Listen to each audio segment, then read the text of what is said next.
Hi everyone, this is Priyal studio. Welcome back my YouTube channel. तो आज की story start करते हैं।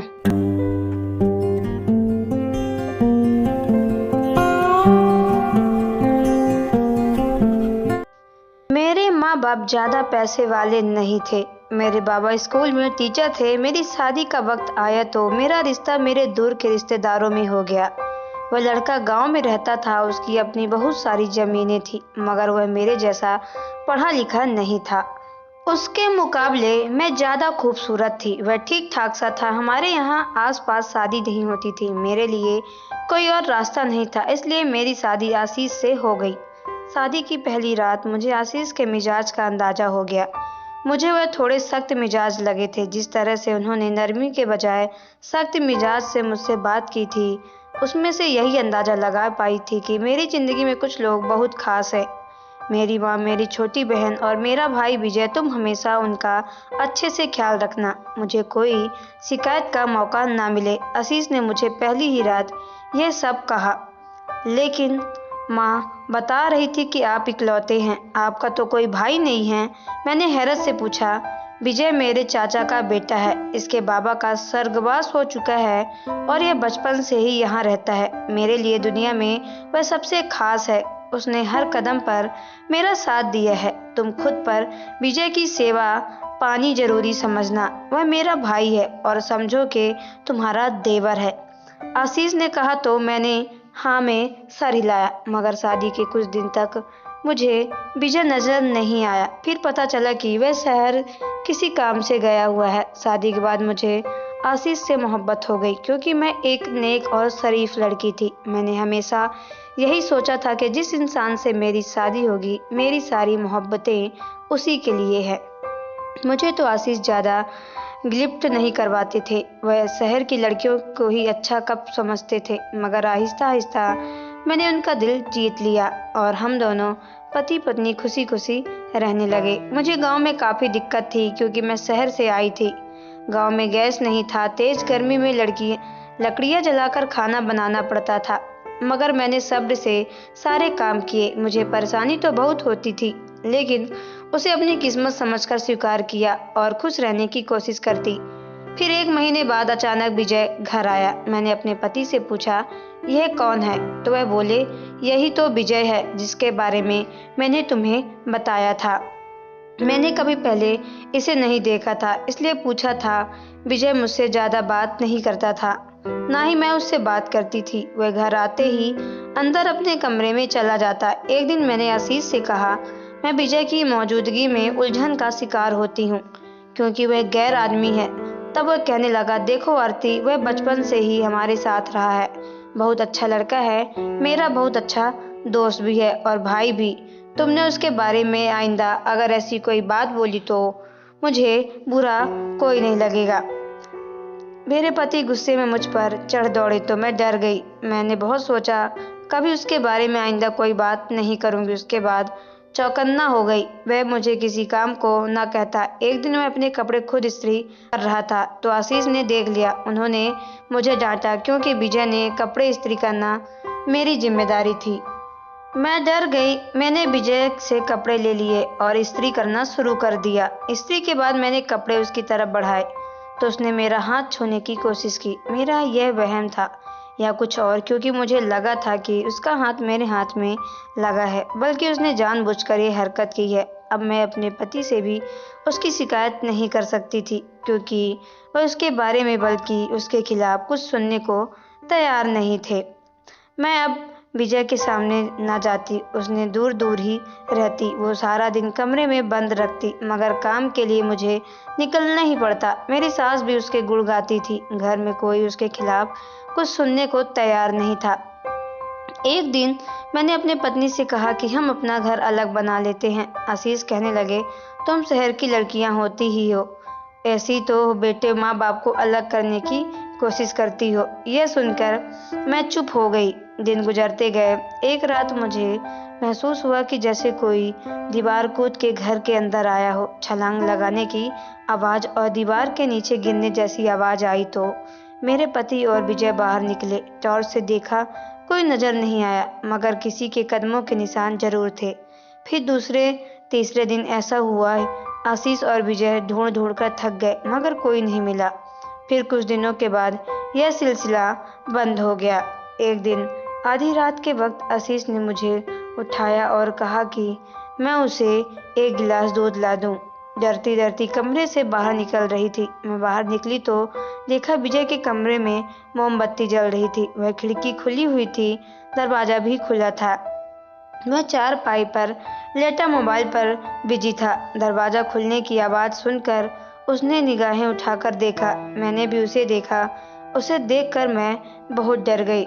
मैं जल्दी से वहाँ से चली गई। जब दूध का गिलास लेकर कमरे में जाने लगी तो विजय वहीं पर मौजूद था। मैं जल्दी से अपने कमरे में आ गई मगर मैं बहुत डरी हुई थी। पति ने पूछा तो मैंने बताया कि रात के अंधेरे से डर गई थी। अगले दिन सारा दिन विजय घर पर नहीं था। वह रात को घर आया तो मेरे पति को अकेले में बुलाकर कहा कि उसने मुझे कल रात किसी व्यक्ति के साथ देखा है और वह पैरों के निशान भी जरूर उसी व्यक्ति के होंगे। विजय ने आशीष से कहा कि कोई व्यक्ति रोज तुम्हारी पत्नी से मिलने आता है क्योंकि रोज ही दीवार से कूदने की आवाज आती है।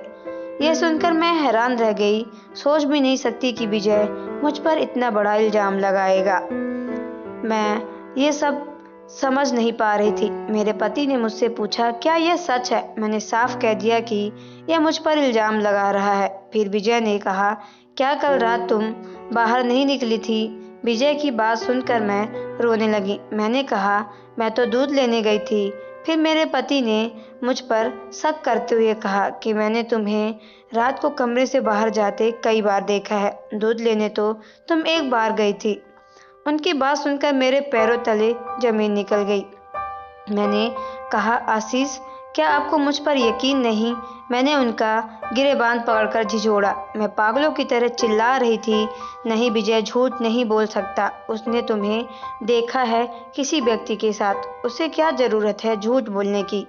मैंने देखा है रोजाना दीवार कूदने की आवाज आती है और किसी के कदमों के निशान भी दीवार के पास ही मिलते हैं। तुम शहर की लड़कियों का कोई भरोसा नहीं। आशीष ने मुझे एक झटके से नीचे धक्का दिया और मैं जमीन पर गिर गई। मेरी आंखों के सामने अंधेरा छाने लगा। मैं अभी सही तरह संभली नहीं थी कि उसने मुझे लातों और घूंसों से मारना शुरू कर दिया। वह गुस्से से पागल हो रहा था। उसकी आंखें लाल सुर्ख हो गई थी। वह मेरी किसी बात पर यकीन करने को तैयार नहीं था। उसने मुझे जानवर समझकर मारा। विजय ने उसे रोक लिया। कमरे में हम तीनों के अलावा कोई नहीं था। मेरे सास ससुर सो चुके थे। इसके शहर का ही कोई आशिक होगा जो रोज उससे मिलने आता है।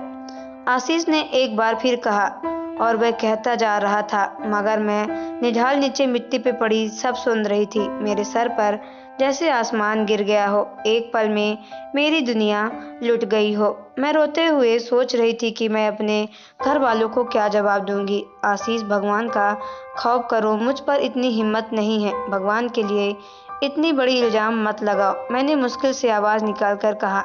मैं सदमे से बोल नहीं पा रही थी और दर्द से कराह रही थी। तब आशीष ने कहा, यह मत समझना कि मैं तुम्हें और तुम्हारे आशिक को आज़ाद छोड़ दूंगा। मैं अभी तुम्हें जान से मार दूंगा। क्या समझती हो तुम मुझे धोखा दोगी और मेरी इज्जत से खेलोगी और मैं तुम्हें जिंदा छोड़ दूंगा और मैं बेजान हो जाऊंगा।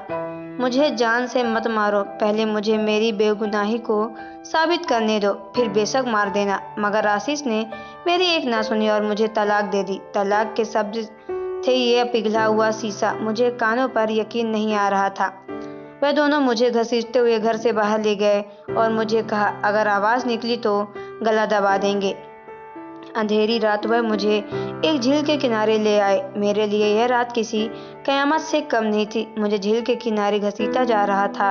एक लंबी यात्रा थी जो खत्म नहीं हो रही थी। मैंने चप्पल भी नहीं पहनी थी। जगह जगह पाँव में जख्म हो रहे थे। तभी कुछ देर बाद झील का किनारा आ गया। आशीष ने मेरे ही दुपट्टे से मेरा फंदा बनाना चाहा। मैंने कहा, मुझ पर रहम करे, मुझे जान से मत मारे। मेरे माँ बाप यह सुनकर ही मर जाएंगे, लायक नहीं रहेंगे।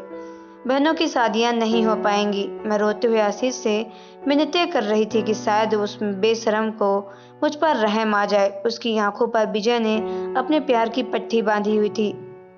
ये सब तुम्हें यह पाप करने से पहले सोचना चाहिए था। अगर मैं तुम्हें पसंद नहीं था तो मुझसे शादी क्यों की? क्यों मेरी जिंदगी बर्बाद की? मैं तो तुम्हें देखते ही समझ गया था कि तुम मेरी जैसी खूबसूरत मुझसे शादी करने पर राजी कैसी हुई। जरूर तुम्हारे घर वालों ने जबरदस्ती तुम्हारी मुझसे शादी करवाई होगी, वरना तो तुम शहर में रहना चाहती थी। आशीष ने इतना कहा और फंदा मेरे गले पे डाल दिया। तभी विजय ने उसका हाथ खींच लिया।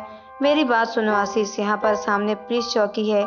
अगर हम इसका गला दबाकर फेंक देंगे तो हम दोनों ही पकड़े जाएंगे, हम पर इल्जाम आ जाएगा। हम ऐसा करते हैं, इसे झील पे फेंक देते हैं और यह डूबकर मर जाएगी। सब समझेंगे कि इसने आत्महत्या कर ली। अपने गांव वालों को तो हम बता देंगे। अगर हमने इसे गला घोंटकर मार डाला तो हमें पुलिस कोई न कोई नहीं बचा पाएगा, मगर हमें पुलिस से भी तो बचना है। विजय की बात सुनकर आशीष ने हाँ में सर हिला दिया। हाँ विजय, तुम बिल्कुल सही कह रहे हो। वह मुझे झील के किनारे लाए और नीचे धक्का दे दिया। वह वहां से जल्दी से चले गए। तभी पुलिस देखने ये मैं पानी में डूबती चली जा गई। मुझे पता भी न चला कि मैं कब बेहोश हुई। मुझे अपनी मौत करीब नजर आ रही थी क्योंकि मुझे तैरना नहीं आता था। आहिस्ता आहिस्ता मैं डूबती गई। मेरी आंखों के आगे अंधेरा छा गया। मुझे लग रहा था बस मेरी मृत्यु हो गई है। किसी छिपती हुई रोशनी से मेरी आंख खुली। मैंने देखा सूरज मेरी आंखों के सामने है। मैं आंखें खोल नहीं पा रही थी। बड़ी मुश्किल से मैंने आंखें खोली तो देखा कि विजय मेरे बिल्कुल सामने बैठा हुआ है। वह मुझे ही देख रहा था। मैं हैरान रह गई कि मैं जिंदा हूँ। कुछ समय नहीं पाई। बहुत ही देर बाद जब मेरी हालत संभली तो मैं उठकर बैठ गई। ये जंगल जैसा इलाका था जहाँ एक झोपड़ी बनी हुई थी। मैं उस झोपड़ी के चारपाई के अंदर लेटी हुई थी। विजय कुर्सी पर मेरे सामने ही बैठा था।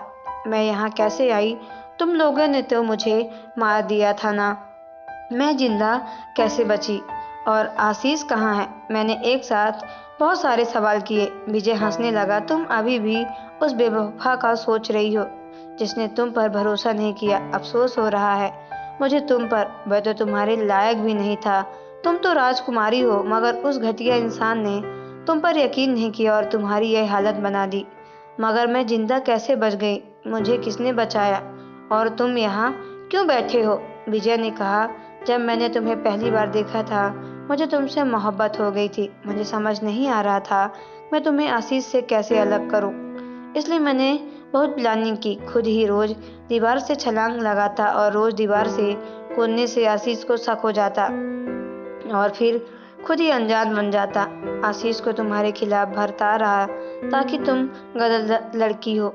फिर खुद ही तुम पर गलत इल्जाम लगाएगा ताकि आशीष तुम्हें तलाक दे दे। मुझे तुमको पाना था, उसके अलावा मेरे पास कोई रास्ता नहीं था। जब तुम्हें पानी में फेंका तो मैंने पहले से ही एक आदमी को पास की झाड़ियों में खड़ा कर दिया था। मैंने उसे पैसे दिए थे कि जैसे ही मैं तुम्हें फेंकूं वह तुम्हें वहां से निकाल कर ले आए। मैं तुम्हें जिंदा निकाल कर ले आया। अब तुम सिर्फ और सिर्फ मेरी हो। हम दोनों शादी करके यहाँ से चले जाएंगे। मैं गुस्से में उठी और जाने लगी, लेकिन वह मुझे शादी के लिए तैयार करने के लिए कोशिश कर रहा था। मेरी जिंदगी तो नर्क बन ही चुकी थी और आगे भी जिंदगी नर्क बनती ही दिखाई दे रही थी। उसके शिकंजे में ऐसी जकड़ी गई कि मजबूरन उससे शादी करनी पड़ी। मगर मैं आज भी खुश नहीं हूँ। भगवान ऐसी जिंदगी किसी दुश्मन को, बेटी को भी ना दे। तो दोस्तों, आपको ये स्टोरी कैसी लगी कमेंट बॉक्स पे ज़रूर बताएं। अगर आप हमारे चैनल पर नए तो चैनल को सब्सक्राइब करके बेल आइकन को प्रेस कर लें ताकि आने वाली सभी वीडियो का नोटिफिकेशन आपके मोबाइल पर सबसे पहले पहुंचे, क्योंकि मैं ऐसे ही वीडियो आप लोगों तक लाती रहती हूँ। तो चलिए मिलते हैं नेक्स्ट वीडियो पे। Okay bye, take care.